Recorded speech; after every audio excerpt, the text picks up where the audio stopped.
Hi guys, welcome to my channel Mikaroh in the Handsome World. Today I invited my friend Florent, right? Florent. He's handsome, brilliant, and humble personality. So that's why I invite him. So welcome to my channel. Thank you for inviting me. So to present myself shortly, I live in Korea right now. It's my second time coming here. I was an exchange student before. When? So I was in Daegu, Gyeonggi, and I stayed for 1 year. And now I came back to learn Korean. So these days I'm learning Korean and I'm doing freelance work on the side to finance my life. So I'm both a freelancer and a language learner in Korea. Wow, the second time. Why did you choose come to Korea again? Because I was an exchange student before, so I already had the experience of living in Korea. It was easier for me to come back here than it would have been to discover yet another country. I already learned a bit of Korean and I felt like I wanted to commit to Korea a bit more and come back to learn and stay maybe a few years. For me, as I already knew the country and as I liked it, I chose to come again. Which point do you like it at the moment? 3 years ago? 2 years ago? Yeah, 4 years ago. 4 years ago? International. 2019. Oh, really? Oh. Which point is super appealing at the moment? So that's why you decided to come to Korea again? The main interest I have in Korea is, I guess because I'm a foreigner, but my life is more interesting here. I live in France usually, I'm French. And I like being in France and I lived in Paris for a while. But I figured my life here is a bit more stimulating, a bit more challenging, interesting to meet new people for another culture, etc. And also talking about just Korea itself. There's many things you can find here you cannot find in France. France has many beautiful museums and buildings. True. But I want to go. yeah, it's nice, you know. I want to live there. But when it comes to daily life, Korea is way more convenient. When you need document done or when you need to buy something or delivery, 편의점. And anything is, your everyday life is so much more convenient. There is more thing open all the time. And for me, one of the main interests is also safety. Safety? In the sense of, not because in France, nowadays especially, there is more and more safety problems. And it's not just about safety in the street, because in France there wasn't that many problems, but it's more about here everyone is nice. You can go out late. You can meet people more easily. There is less, people are less kind of scared of each other. Oh really? Yeah, and it creates compared to French. I think so. Really? Interesting. In France, in a good environment, it will be okay. But if you meet someone randomly, you will be kind of a bit wary. And in Korea, I feel like usually people trust each other more. Oh, you feel like. And it makes many things possible when it comes to if you want to join a study group, if you want to join any kind of community event, or it's way easier to do this here because there is less need for security. There is less you won't be looked at in a kind of suspicious way here. I know many places that are open even at night, even there is no one, there is no one checking, and you know nothing will happen. There is not much crime. There is not much because of maybe the system camera. Also, and even the automatic store and everything. A lot of things are possible here thanks to that. So yeah. So you really enjoyed it. Yeah, it's really a different day-to-day experience, I think. So that's why you really wanted to come to Korea again. So you did it, right? Yes. You made it. So then you're a digital nomad, right? Technically, yeah. Wow. envy you. How could you do that? Do you have some tips? Because I really want to become a digital nomad, work remotely, and live for many countries. Can do, right? Yeah. So right now, that's why I said I'm technically a digital nomad because I'm trying to commit to Korea and stay in Korea. So I'm not like changing country every 3 months like many digital nomad do, but I could if I wanted. I could. Yeah.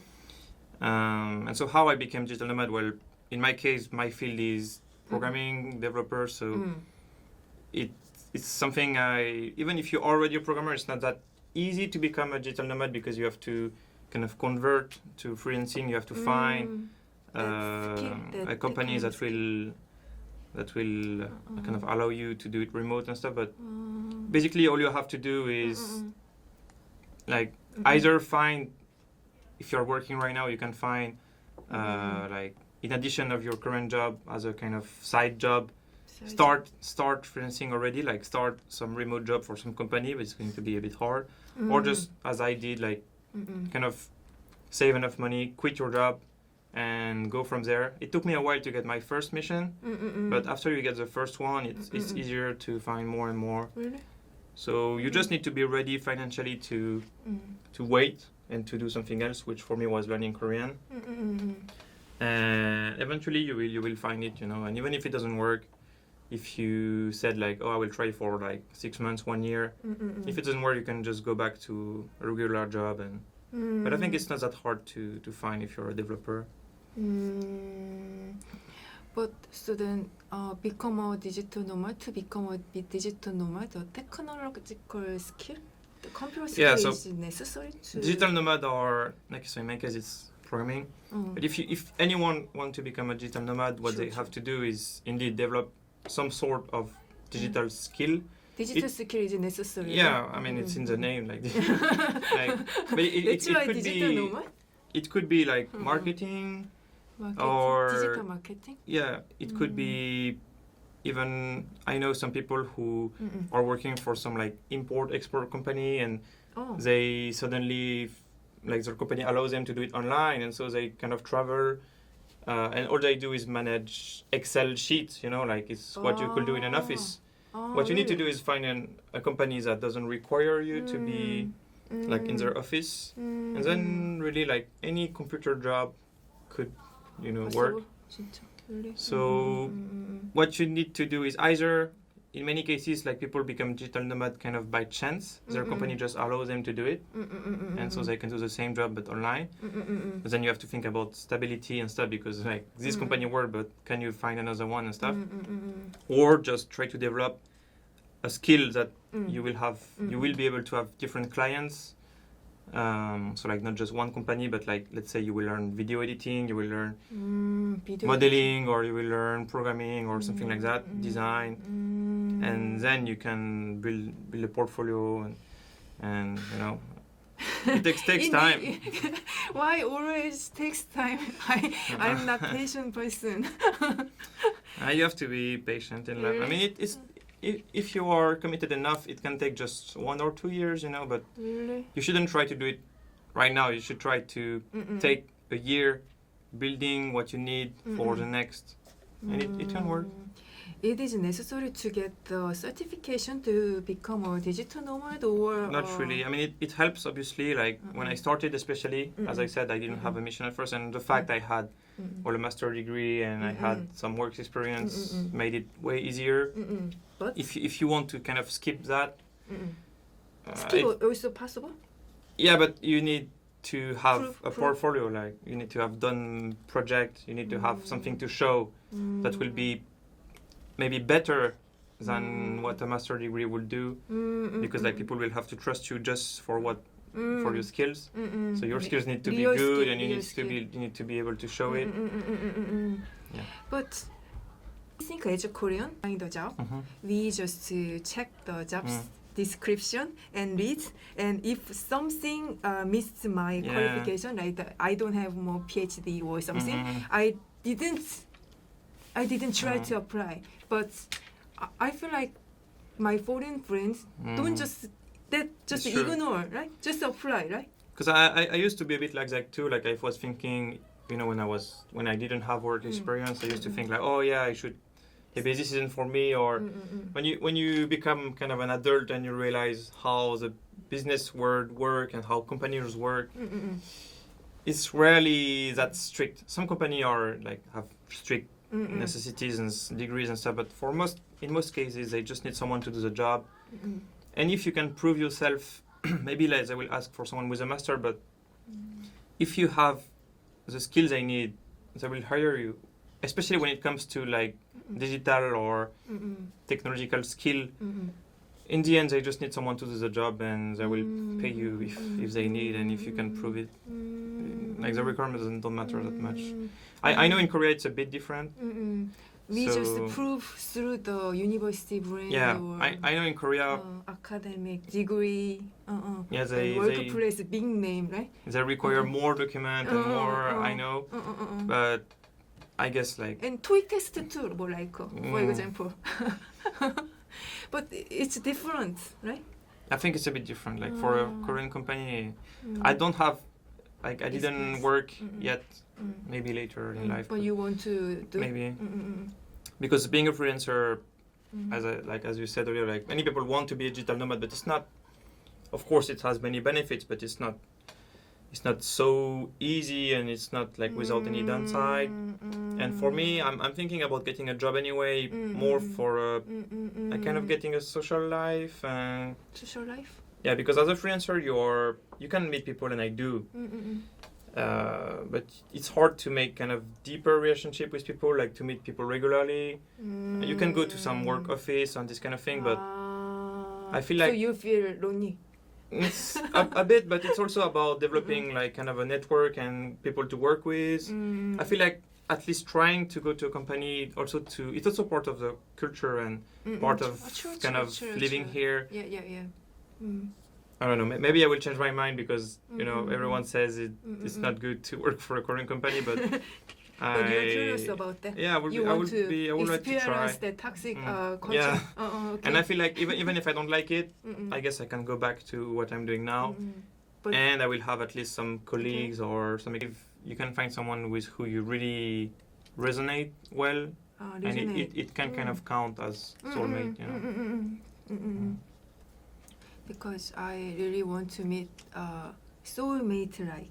Super feel connection, right? I don't know exact the definition of soulmate as you mentioned. Because only one person, and if only one person, how I can find him?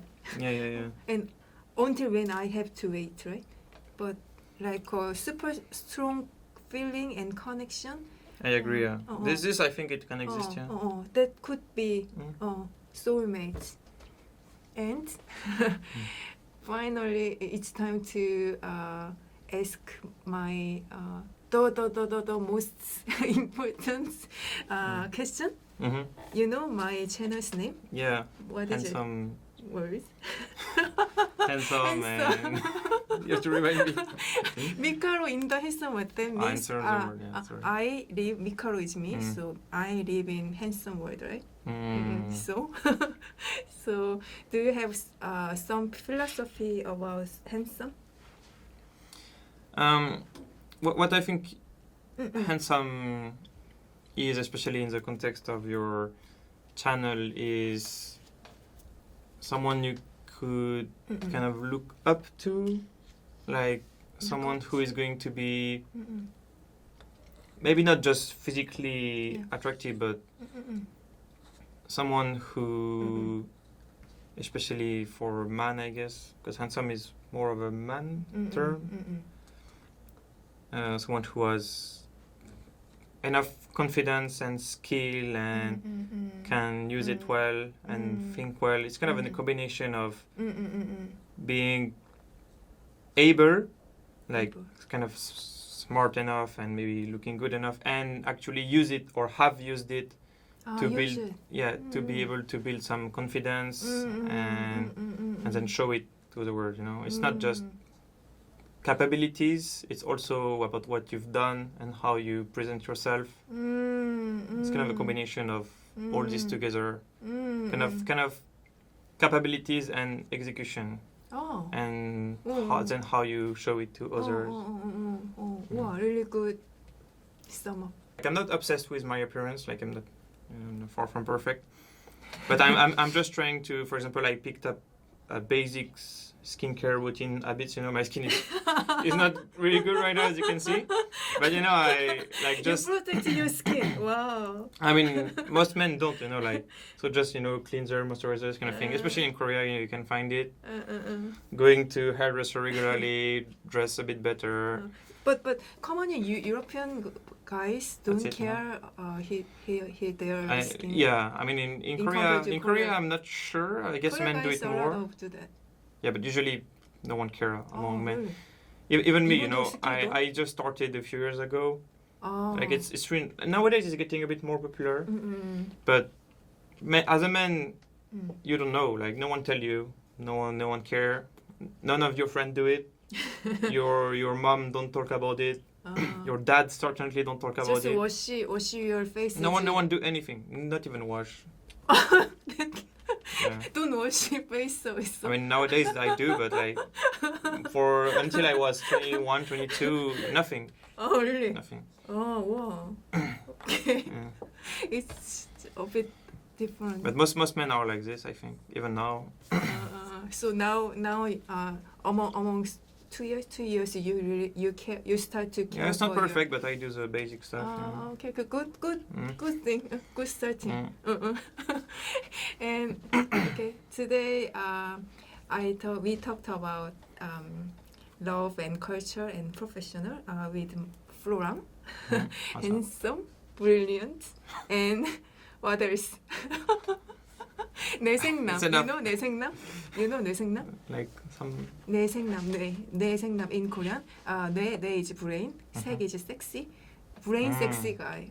You a bit that category, I think. So that's why Thank you. I ask you to interview. Anyway, so see you next time.